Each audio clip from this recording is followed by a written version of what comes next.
Namaste everybody. I hope everyone's having a great day today.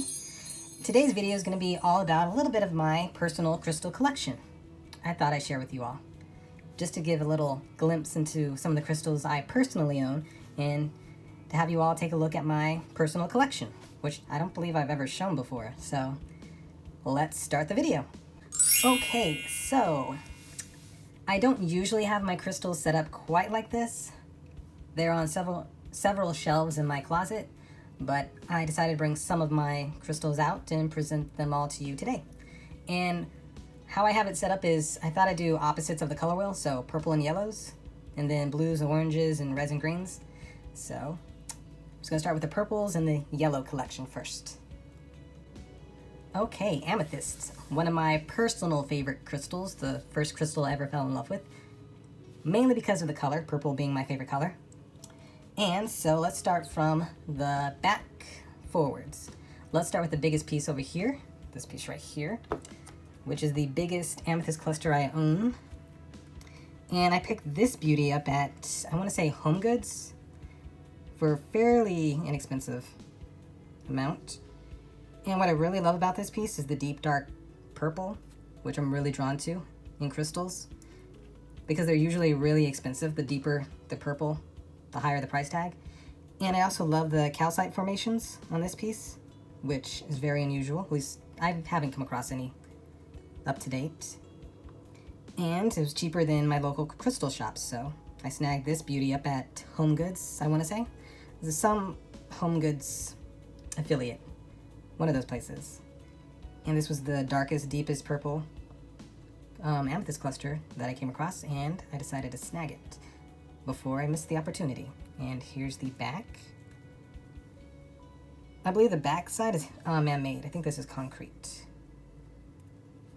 And the side. And yeah, beautiful piece right here.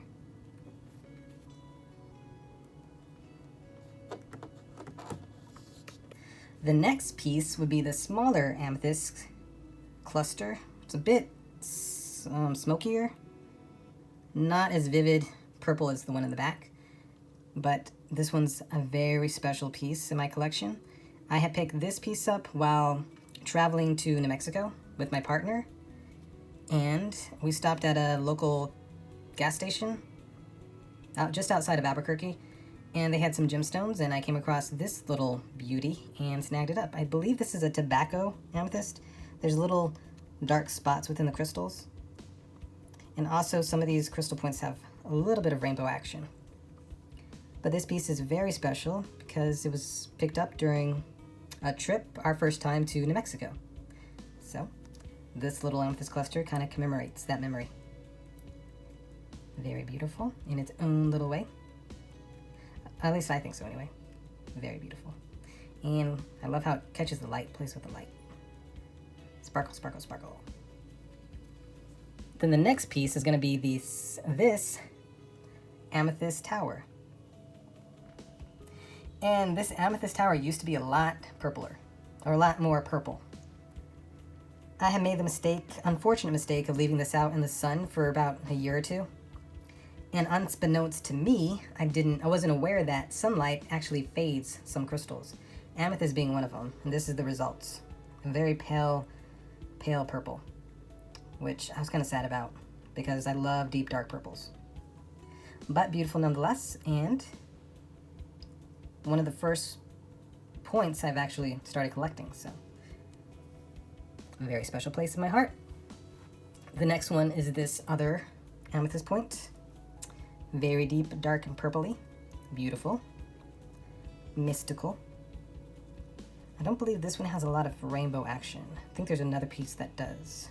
So move on to the next piece. And I believe this was officially the first crystal point I started collecting, which was about 5-6 years ago, I want to say. This one has a little clearer. The clarity is a little bit better on this piece.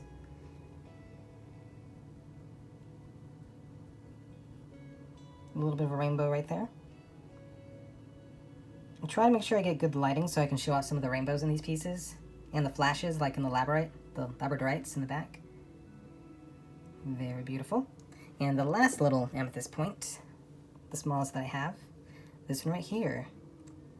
I also love points because I like to use them in grids as a generator. Put the point in the center and a lot of little crystals around, and this helps to bring about my intentions.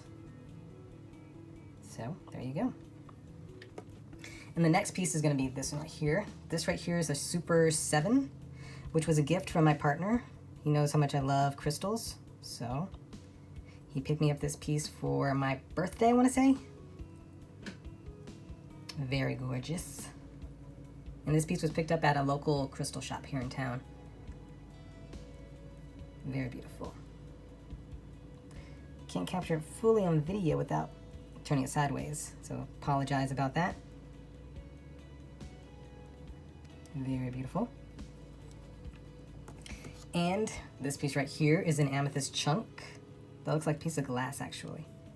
I picked this piece up at my local crystal shop, Mind, Body, and Spirit.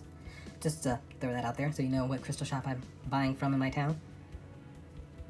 So yeah, I thought this was unusual. I haven't seen anything like this, or I hadn't had anything like this in my collection, so I decided to pick this piece up. Very beautiful. And then this piece is another amethyst chunk, almost chevron. I'm not exactly sure what kind of amethyst piece this is, but I love the deep dark purple in this piece. And I got this piece at a local, I want to say, convention. There was a little like crystal flea market going on in my town, so I decided to head over there and take a little gander, and came across this piece.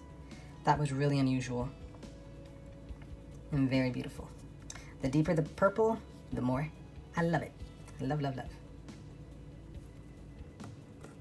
And the next piece is a very unfortunate incident in which I picked this beautiful fluorite tower up at one of those crystal flea markets, and I had it for about a week, and I was holding on to it, and it accidentally fell into the rug in our living room, and this is what happened. It fractured, like straight down at an angle, like almost a perfect fracture. I was really sad about that. And then I don't know if you're aware, but people say that when a crystal holds on to too much energy, it fractures. Don't know how true that is. That's just in the metaphysical community. And also, some crystals just are formed that way. That there's a point at which if you hit it just right, it'll fracture, like at this kind of precision. So, sad about that, but I love it nonetheless. And this one has a few rainbows, as you can see right there in that little corner right there. Beautiful. And go around. Try to hold it up without it sliding. This is what it would have looked like had it not broken. Gorgeous. I'm not that heartbroken about it anymore. Kind of, you know, it is what it is. Move on. I'll find another piece one day. Oops. Okay. And the next piece are these two tumble pieces of purpurite, which I've been reading on purpurite, and they say is a rare stone, but the crystal vendor that I'm starting to order from, has a lot of purpurite in the raw form, not tumbled, that is pretty abundant in their shop. So I don't know exactly how rare this stone is, but yeah. Picked this piece up off of Etsy at a little crystal shop. Can't remember which one exactly. I want to say Bliss Crystals. I'm not 100% sure, but yeah. This is where I picked that up from. And they have like a metallic sheen. And they're a little bit chalky too. They were when I first got them. They're not as chalky anymore. And purpurite is said to be one of the purest colors in the violet ray to use in chakra grids and chakra layouts. Not grids, chakra layouts, really. And yeah. This was the first purpurite specimens I've had in my collection. Technically the only ones. I have purpurite in my shop in the raw form, but I don't personally, I didn't decide to keep on any of those purpurites. I also have more coming, so that's one of the reasons why. But if you're interested in owning some purpurite, bigger pieces by the way, in the raw form, just swing by my Etsy shop at SkyyGems and pick up a piece. Now they're a little expensive because of the rarity of this stone, so don't get too sticker shocked at what I'm charging, but I think is a reasonable price. So. And on towards labradorite, and I love purple labradorite because of the purple flash, of course, which which is also a rare thing in not purpurite, in labradorite. So this one has some purple flash action, but also a lot of orange. Well, a little orange right there. There's the purple right there. Kind of purple, indigo, violet. Yeah, with a little blue, green right there. And here's the back, which is more of a sunset. Green, teal, orange, pink color flash action going on. Very beautiful. Get a little closer. There we go. Beautiful. On to the next piece. A beautiful purple labradorite. There's a little purple flash right there on the side. Let's see if I can get it. Well, turn around. See if it's on this side. There we go. Well, it's not purple, right? Not purple, but yeah, flash nonetheless. Let's see if I can get that. There it is, right there up in the upper corner. There it is, right there on the bottom. That little bit of purple, which I love in my labradorite. These are the only two that I have with purple flashes, so cherished possession in my collection.